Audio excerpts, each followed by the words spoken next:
transición democrática en el país. Para la defensa de la iniciativa por el Grupo Parlamentario Popular tiene la palabra la señora Álvarez de Toledo Peralta Ramos por un tiempo de 7 minutos, cuando quiera. Muchas gracias. Señorías, ¿son ustedes demócratas? ¿Condenan todas las dictaduras? ¿Y consideran que un venezolano tiene el mismo derecho a vivir en libertad que, pongamos, un chileno o un español? Entiendo que la mayoría de ustedes sí. Por eso el Pleno del Congreso aprobó en septiembre el reconocimiento de Edmundo González como presidente electo de Venezuela. Por eso instamos al Gobierno a abandonar su complacencia frente a Maduro. Por eso le dijimos, defiendan lo moral, porque lo moral es lo eficaz. Lamentablemente, deplorablemente, el Gobierno despreció el mandato de esta Cámara. Siguió con su política inmoral e ineficaz, una política útil, inteligente, dicen, solo para los que no quieren acabar con la dictadura. El 10 de enero, Nicolás Maduro consumó su golpe de Estado. El presidente elegido por el 70% de los venezolanos ni siquiera pudo poner un pie en su país. El Gobierno de España tiene en ese desenlace una responsabilidad indelegable. Señorías, mi grupo considera que el ministro de Exteriores debe comparecer ante el Pleno del Congreso para dar cuenta de su claudicación ante la dictadura de Maduro. Y eso que ya intuimos lo que dirá. Lo conocemos bien. ¿Saben lo que hizo el señor Álvarez el 9 de enero, mientras millones de venezolanos se jugaban la vida en las calles? Mientras nosotros y representantes de la mayoría de esta Cámara nos concentrábamos para exigir que Edmundo González pudiera tomar posesión, mientras María Corina Machado era retenida, golpeada y amenazada, lo que hizo fue grabar un TikTok sobre los complementos del traje diplomático: el sombrero bicornio, los guantes, el espadín y las condecoraciones. Sobre todo las condecoraciones, que al ministro le apasionan.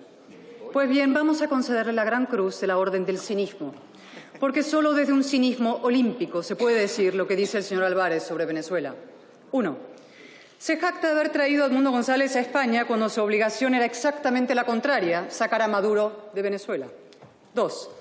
Dice que el objetivo del Gobierno es promover una solución política genuinamente venezolana entre venezolanos. ¿Y qué cree el ministro que fueron las elecciones del 28 de julio?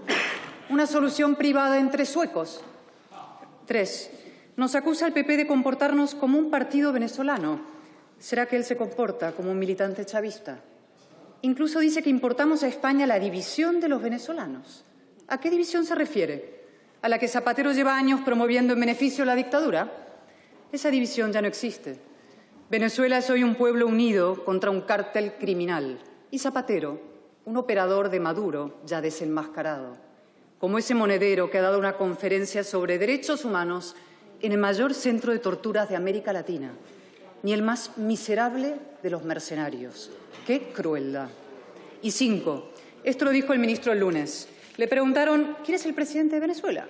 Y contestó: nosotros no hemos dado legitimidad al acto de toma de posesión de Maduro, pero hay un presidente que representa internacionalmente a Venezuela. Eso no lo podemos desconocer. Es decir, reconoció a Maduro y desconoció a Edmundo y al pueblo venezolano que lo eligió. De equidistante, nada. El Gobierno de España ha tomado parte. Es cómplice de un usurpador. Señorías, el Gobierno no ha apoyado la transición en Venezuela ni la liberación de los presos políticos, 17 de ellos españoles. Por hacer no ha hecho ni lo más elemental, que es llamar a las cosas por su nombre. Señorías del PSOE, repitan con el presidente de Chile, ya que no quieren hacerlo con nosotros. Maduro es un dictador. Ahora están celebrando su fracaso contra Franco. Nosotros sí decimos Franco fue un dictador. De hecho, esta Cámara votó por unanimidad la condena del franquismo hace ya 23 años. Ustedes, en cambio, solo ven dictaduras en ojo ajeno. O peor, blanquean a los sátrapas que consideran suyos, afines. ¿O cuál es su plan, señorías?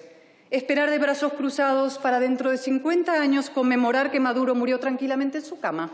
Y apuntarse el mérito, claro, con su correspondiente condecoración. Señorías, las dictaduras se perpetúan gracias a 2 mentiras. La mentira del apaciguamiento y la mentira de que no hay alternativa. Dice el ministro, la solución es el diálogo. ¿Saben cuántos procesos de diálogo han patrocinado Zapatero y otros? Más de 20. ¿Para qué han servido? Para dar oxígeno a la tiranía. El apaciguamiento es un negocio próspero. Y no, la resignación no es una opción. Los venezolanos no están condenados a sobrevivir bajo una tiranía narcocriminal. Depende también de nosotros. ¿Qué puede ¿Qué debe hacer España? Primero, demostrar valentía. Bastaría con una milésima parte de la que exhiben los líderes venezolanos, asediados, secuestrados, torturados. No les pidamos más heroísmo, seamos nosotros decentes. Segundo, decir y defender la verdad. ¿Qué papelón el de España y, por extensión, el de Europa? Tanto denunciar los bulos y la desinformación para luego decir que no ganó Maduro, pero, oye, tampoco Edmundo. Entonces, ¿quién ganó, señorías? ¿Napoleón Bonaparte? 3. Promover la acción de la justicia. Esta Cámara, también a instancias de mi grupo, exigió al Gobierno que impulse la causa contra Maduro ante la Corte Penal Internacional. ¿A qué espera el Gobierno para acatar el mandato del Congreso? Y, por cierto, el fiscal Khan para actuar. 4. Reforzar y ampliar las sanciones. Se lo advertimos, rebajarlas en vísperas de las elecciones era un gravísimo error que solo serviría para envalentonar a los criminales, como sucedió. 5. Dejar de financiar a la dictadura. Evidente, ¿no? Ojalá lo fuera. Hace unos días, nada menos que en la audiencia para su confirmación como secretario de Estado de los Estados Unidos, Marco Rubio dijo que Chevron lleva años llenando las arcas de un régimen corrupto y criminal y anunció un cambio de política. A ver si es verdad. A ver si el lobby petrolero no acaba dejando las promesas de Trump en papel mojado. Y a ver qué hace el Gobierno de España.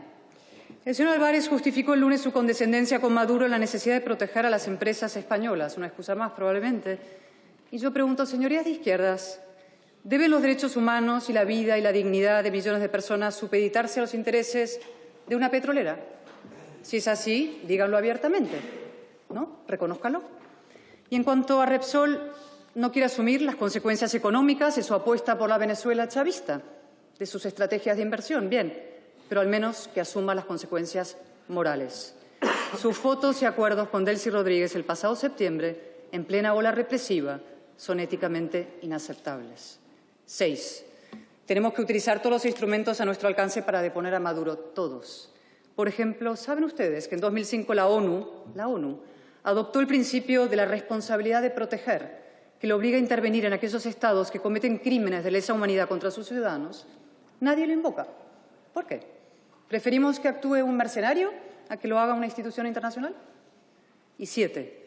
Hay que forjar una gran alianza transatlántica por la democracia, que lleve la libertad a Venezuela y a Cuba y a Nicaragua. España tiene aquí una responsabilidad histórica. Estamos en el centro de un triángulo cuyos vértices son Europa, América Latina y los Estados Unidos. Tenemos que trabajar con la Administración americana. Tenemos que liderar a la Unión Europea, no frenarla como hasta ahora. Tenemos que defender para nuestros países hermanos lo que exigimos para nosotros mismos.